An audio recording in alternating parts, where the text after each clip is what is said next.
negative investor sentiment, and we're at the 2-month mark today, January 9th.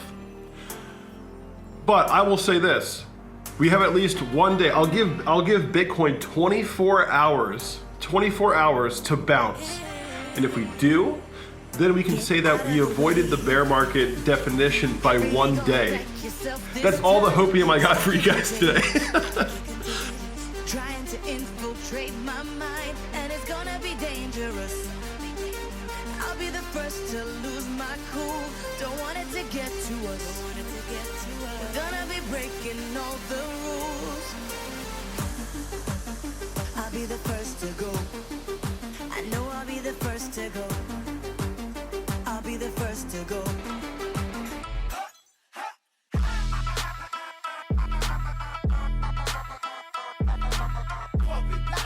I know I'll be the first to go.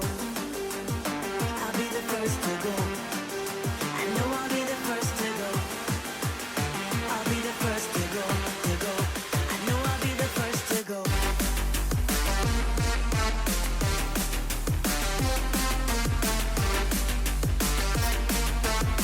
All right. I know I'll be the first to go. Wait, no. Hold on. What's up, guys? Welcome back to the channel. I'll be the first to go.